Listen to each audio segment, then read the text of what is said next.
Young tiger NTR గారు. ఈయన నందమూరి వారసుడుగా సినీ రంగ ప్రవేశం చేసిన తనదైన కృషితో, నటన చాతుర్యంతో, డాన్సులతో తెలుగు సినిమా ఇండస్ట్రీలో తిరుగులేని స్టార్ గా ఎదిగారనమాట.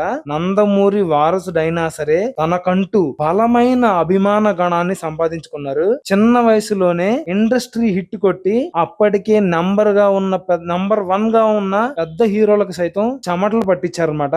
అంత బాగా నటించారు, అంత బాగా చేశారు ఆ సినిమాలో. ఆయన నటనే కాదు, డైలాగ్ డెలివరీ, ఎంత పెద్ద డాన్స్ స్టెప్స్ అయినా జస్ట్ అలవోకగా అలాగా చేయడం, ఫైట్స్ లోను, కామెడీ టైమింగ్ లోను, ఇలా అన్ని విషయాల్లో తనకి తిరుగులేదని మొదటి 2-3 సినిమాల్లోనే ఆయన నిరూపించుకున్నారనమాట. అప్పటికి ఉన్న చాలా మంది హీరోలకి అసలు డైలాగ్ డెలివరీ ఎలా చేయాలో, ఆ తెలుగు ఎలా పలకాలో, ఎక్స్ప్రెషన్ ఎలా ఇవ్వాలో కూడా తెలియదు. అలాంటి వారు జూనియర్ ఎన్టీఆర్ గారిని చూసి తమ పరిస్థితి ఏంటా అని దిగులు పడి అనారోగ్యానికి కూడా గురయ్యారని చెప్పి తెలుస్తా ఉంది. అంతలా ఎన్టీఆర్ గారు తన స్థానాన్ని తెలుగు ఇండస్ట్రీలో సుస్థిరం చేసుకున్నారన్నమాట. తర్వాత కొన్ని సినిమాలు ఫ్లాప్ అవ్వడంతో ఇబ్బందులు ఎదుర్కొన్నా మళ్ళీ తన కసి పట్టుదలతో వాటన్నింటినీ అధిగమించి తన దమ్మేంటో తెలుగు సినిమా ఇండస్ట్రీకి మరొక్కసారి రుచి చూపించారు. అంతేకాకుండా ఆయన అనుకోకుండా యాక్సిడెంట్ పాలయ్యి దాంట్లో పక్కటెముకలు విరిగిపోయినా సరే అన్ని సరి చేసుకుని విపరీతమైన గుండె ధైర్యంతో అన్నిటిని అధిగమించి మళ్ళీ వచ్చి మళ్ళీ సినిమాల్లో మళ్ళీ తన స్థానాన్ని అలాగే పదిలంగా ఉంచుకున్నారనమాట. మళ్ళీ ప్రేక్షకులు అబ్బురపరిచేలాగా తన నటన అయితే కొనసాగించారు. మరీ ముఖ్యంగా గత 10 సంవత్సరాల నుంచి అసలు ఏ సినిమా కూడా ఫ్లాప్ అనేది లేకుండా చేసుకుంటూ అభిమానులు కాలర్ ఎగరేసేలా చేశారనమాట. అలా ఎగరేసిన కాలర్ ని ఇప్పటి వరకు దింపనివ్వలేదు ఆయన. అంత గొప్పగా ఎన్టీఆర్ గారు తన సినిమా ప్రస్థానాన్ని ప్రస్తుతానికి కొనసాగిస్తా ఉన్నారు. అయితే ఆయన 2024 సంవత్సరానికి గాను 700 కోట్ల ఆదాయాన్ని సంపాదించినట్టు తెలుస్తుంది. ఇదైతే మామూలు విషయం కాదు. మామూలుగా మన తెలుగు ఇండస్ట్రీలో ఉన్న ఏ హీరోకి ఇంత ఆదాయం అయితే సంపాదించడం సాధ్యం కాదనమాట. అది చాలా గొప్ప విషయంగా చెప్పుకోవచ్చు. ఓన్లీ జూనియర్ ఎన్టీఆర్ గారికి మాత్రమే సాధ్యమైంది. ఒక్కొక్కరికి ఒక్కో టైంలో సాధ్యం అవుతా ఉంటది. మన జూనియర్ ఎన్టీఆర్ గారికి ఈ టైంలో సాధ్యమైంది అనమాట.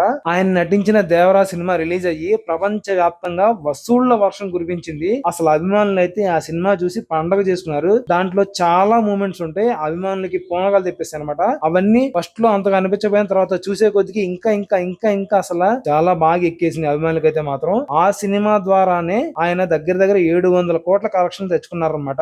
అలాగే ఓటీటీ రైట్స్, శాటిలైట్ రైట్స్ అన్ని కలుపుకొని దాదాపు 1100 కోట్ల రూపాయలు ఆ సినిమాని సంపాదించింది. దాంట్లో ఎన్టీఆర్ గారి వాటాకి గాని, ఆయన రెమ్యునరేషన్ గాని, లాభాల్లో వాటా గాని కలుపుకొని 350 కోట్లు ఆయనకు అందిందంట.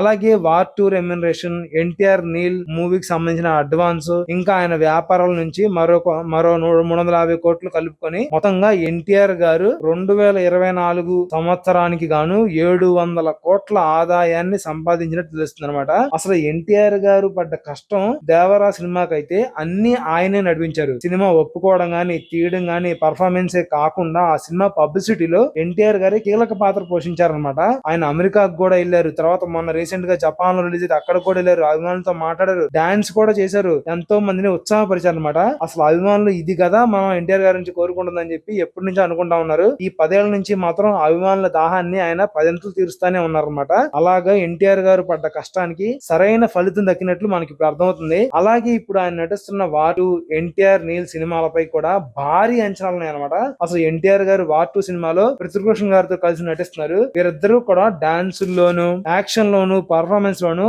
సమృద్ధులని చెప్పుకోవచ్చు. అలాంటి వీరు సినిమాని అసలు ఆ సినిమాలో వీళ్ళిద్దరు ఎలా నటిస్తున్నారు, వీళ్ళిద్దరి మధ్య ఎలా ఉండబోతుంది, ఫైట్స్ ఎలా ఉంటాయి, డాన్స్ ఎలా ఉంటది, అన్ని యాక్షన్ సీన్స్ ఎలా ఉండబోతుందని చెప్పి ప్రేక్షకులందరూ కూడా చాలా ఉత్సాహంగా ఎదురు చూస్తా ఉన్నారు అనమాట. ఈ సినిమా ఎప్పుడెప్పుడు రిలీజ్ అయిద్దా అని చెప్పి ప్రపంచ సినీ ప్రేక్షకులు కూడా ఎదురు చూస్తా ఉన్నారు. ఈ సినిమా రిలీజ్ డేట్ అయితే అందరికీ తెలిసిందే. ఆగస్టు 14, 2025 ఈ సినిమా రిలీజ్ కానుంది. అసలు చూడాలి మరి ఆ రోజు ఎలా ఉండబోతుంది అనేది. ప్రపంచ వ్యాప్తంగా ఎన్టీఆర్ గారి అభిమానులు గానీ, పృథ్వీకృష్ణ గారి అభిమానులు గానీ ఈ సినిమాని ఎలా రిసీవ్ చేసుకుంటారు అనేది. పార్ట్ 2 సినిమా రిలీజ్ అయ్యి ఎలాంటి ప్రపంచనాన్ని సృష్టించిందో ఖచ్చితంగా అభిమానులు పెద్ద పండగ అయితే తీసుకురావాలని చెప్పి ఎన్టీఆర్ గారి కెరీర్ లో బ్లాక్ బస్టర్ అవ్వాలని మనం కూడా మనస్ఫూర్తిగా కోరుకుందాం.